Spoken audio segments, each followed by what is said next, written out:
Hey everybody, Some Gadget Guy here, and it's taken me a little while to start getting into Android Wear smartwatches, but I finally have a few to show off for you folks, and I finally have my hands on the Moto 360. Gotta send a quick shout out to my pals at AT&T for hooking me up with one of their display units just so I could cut this review for you fine folks. But, you know, we don't do unboxings on this channel, because who cares? Oh, it's the box, so let's see what's inside.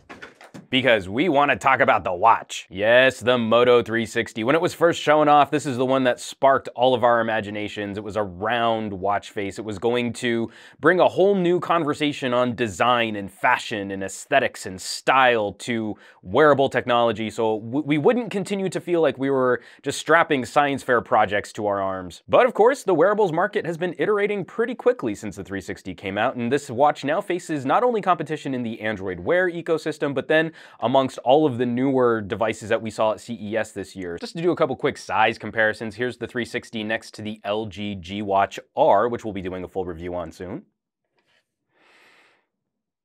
The Moto 360 next to my Samsung Gear 2.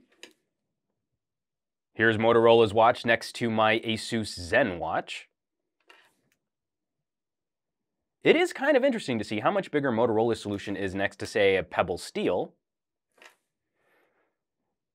Moto 360 next to one of my favorite alternative smartwatches, the Martian Passport.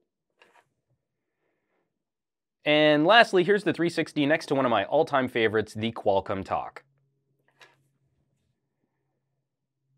Yes, folks, I've really been looking forward to playing with this watch. The expectations have been super high. Motorola has delivered on a very clean and modern, minimalistic watch-like experience, and the outer design of the shell makes for a gorgeous conversation piece, for the most part. Now, the review unit that I got from AT&T did come with the metal band instead of the leather band. That puts pricing on this at $299 instead of the traditional $249 that you can find the leather strap version of this watch online for. There's not much to show off walking around the watch for a hardware tour. We have the almost perfectly circular screen, that little cutout down at the bottom I'm sure you've seen in other reviews and other videos. This is where Motorola houses the ambient light sensor, so that the watch is aware of lighting conditions around you to brighten or dim the screen on this watch. Now, I know that Google's idea for Android Wear is that everything should happen through the touchscreen, everything should be gestures and swiping, but I really do like that there's a clicky little button on the side here for turning the watch on. On the left side of the watch face, we've got a tiny little microphone right there, which is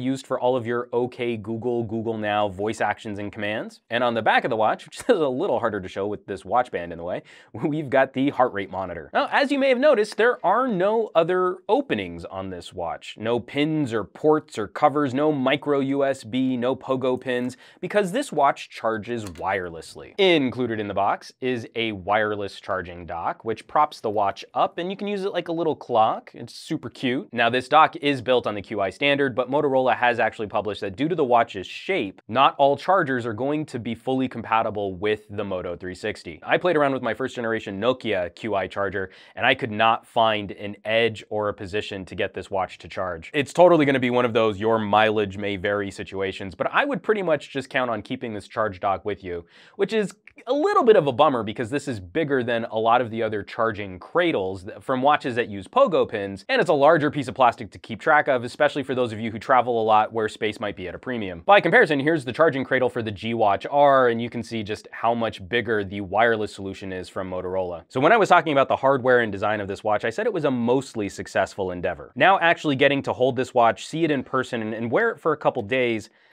I'm not as impressed with Motorola's solution here as I was hoping I would be. You guys know how cranky I can get about fashion and style, and sort of incorporating technology into our lives in a way that doesn't advertise geek all the time. Now, while Motorola has done an absolutely terrific job on the housing of this watch, it looks like a Movado. I think it's really clean and it's really pretty.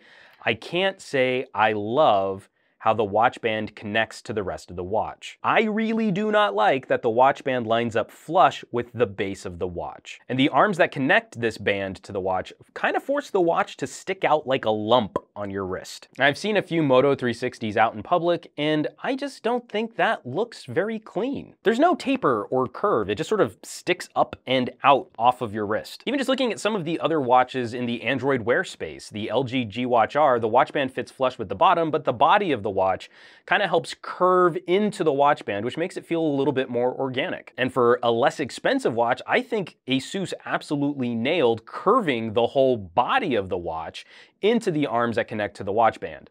Now, I'm also a little torn with how the metal watch band butterfly clips into place. So you've got these two sort of snap-on sides right there. Now, from a fashion standpoint, I think this does actually look kind of cool because it makes the watch band look like it's completely unbroken, like they just sort of welded this watch around your arm. But it does feel a little clunky when you're just trying to snap it in place. I'm really not trying to do the infomercial, has this ever happened to you? I don't know how to use my hands thing.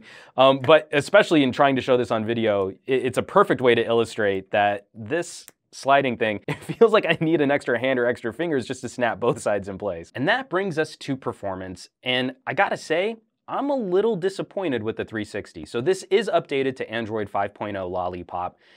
And it really doesn't seem to have cleared up some of the issues that early adopters were complaining about in terms of the occasional stutter and the slightly jankier performance found on the Moto 360. I know it's using one of the TI chipsets, but you would think that even with something this low resolution and this minimal for what, oh, come on, for this minimal, that you shouldn't need a lot of processing power to arrive at a somewhat more fluid experience. I find that actions need to be a bit more deliberate on the Moto 360. You can't just swipe and flick like you can on some of the other, even the first LG G watch, I think was a smoother performer than what we're sort of seeing here with Motorola's solution. So each movement sort of requires a bit more dedication and screen contact than you think it should. You think you can just flick through menus, but you kind of need to go edge to edge when you're going through settings. If you just sort of quickly try and swipe through, it's going to activate that menu as opposed to moving you to the next menu. And on a watch face this bold, the idea that I have to move from edge to complete the gesture,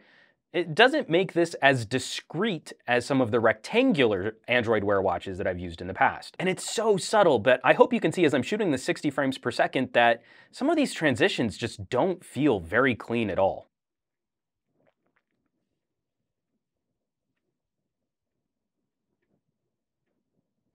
That was a perfect example, taking 4 tries to swipe away the Google Now voice search. There is a companion app that Motorola installs with the Moto 360, in addition to what you also have to install with Android Wear, but it doesn't really seem to do much. You've got the Moto body profile, but that's not really something I'm probably gonna use anyway.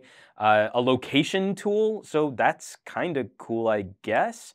Then you can go into the Android Wear app or use this app to customize the watch faces on the 360, which again is something that's pretty standard on any Android Wear device. I don't know why we need to have a separate app to do that kind of work with. So especially compared to some of the customizations that ASUS put on, whether or not you consider something like that bloat, those individual features that you may or may not use, it is a little disappointing having yet another app on my phone that does very little outside of what I can already do using Google's solution. Lastly, that brings us to battery life, which hasn't been particularly impressive. It's taken me about 20 minutes to shoot this review. From around 95%, I'm already down to 85% just by having the watch screen on occasionally while shooting this video. And my experiences have definitely mirrored that over the last couple days, where this is a watch that barely makes it to dinner time for me, while my Asus Zen watch will regularly make it into the evening on a single charge. I'm super cranky about Android Wear's battery life in general, as I feel manufacturers need to start looking at other screen solutions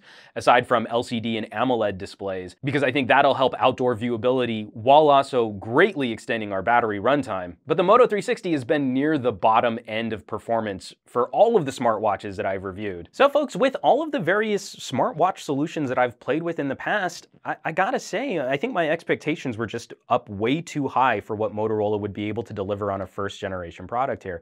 I'm a little underwhelmed. This watch is going to clock in at $250 for a leather watch band and $299 for this metal bracelet. And I still think that there's a market out there for people who want to shop a much more stylish looking looking watch. But there are enough little minor gripes about this watch, I really want you guys to do your homework before you start throwing your money around. The Asus, for example, undercuts the Motorola by around 50 bucks. And it obviously lacks wireless charging, and the Moto 360's heart rate monitor is definitely superior, but if you like rectangular watch faces, I think this fits on the wrist better than the Moto 360. And I'm going to do a standalone comparison video between these two round watch faces, but the LG G Watch R's performance just absolutely crushes what the Moto 360 is capable of, especially in terms of the fluidity of the UI. In my first day of setting up and using the G Watch R, I've been getting better battery life than I have on the Moto 360. So while the 360 started us off on this conversation of bringing more style and better design to our wearables, it now faces some intense competition even just in the Android Wear ecosystem. And so for those of you who are shopping something stylish, attractive, and functional, I hope you'll do your homework because there's some really interesting options out there available to you now. And I do want to send another shout out to my friends at AT&T. Thank you so much for hooking me up with a display unit so I could cut this review for you fine folks. And you know I'll leave some links down below this video for more information on the Moto 360 and where you can shop this puppy online. As always, thanks so much for watching. Be sure to hit the subscribe button if you'd like to see more videos and reviews like these, and I would not be able to continue producing these reviews if you all weren't out there sharing them with your family, friends, and on social media. So hit that thumbs up button, and I will catch you all on the next review.